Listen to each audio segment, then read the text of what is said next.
It's that time of year.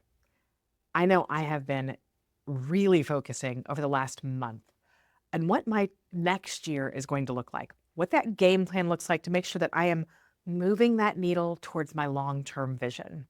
If you haven't already done some long term vision work to know what your business needs to look like in 3, 5, and 10 years, so that you are living that life that you expect to be living in 3, 5, and 10 years down the road, do that.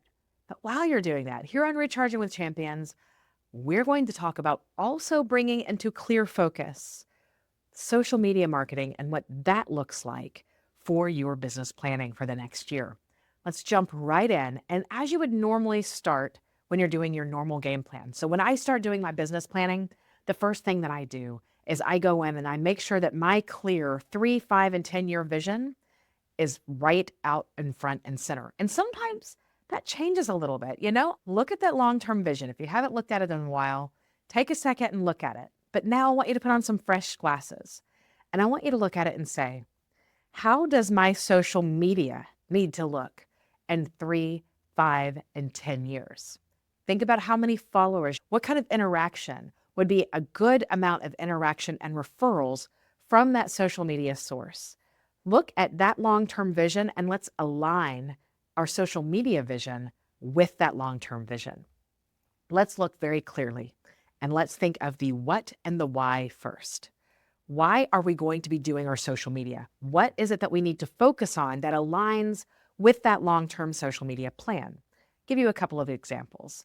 One person might really want to use social media to be a major influence in their specific community. They want to be that person that their social media friends, their sphere, their local friends are going to their Facebook or their Instagram site, their TikTok, to find out what's happening that's relevant in that specific area.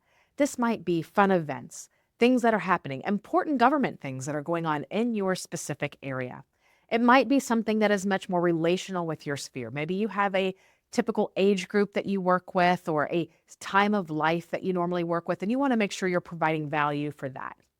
That is a little bit different than the person on the social media that wants to really broaden their span and have more of a guru type of a social media platform where they're teaching about the industry. They're teaching about real estate knowledge as a whole. Most of the things that you post are going to be more general about the actual business. You might be teaching how to become a first-time home buyer, how to be an investor, how to do a 1031 exchange, right? These are things that are more expert in nature. Now, just because you pick one thing as far as your main goal with social media doesn't mean you're not going to do the other.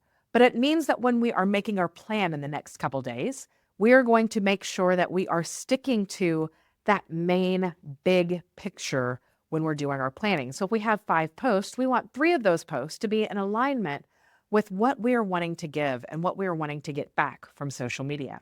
Today, take a moment and just think, all right, I'm doing my planning for the next year.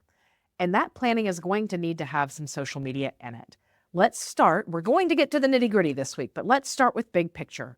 In the next 3 and 5 and 10 years, where does my social media need to be?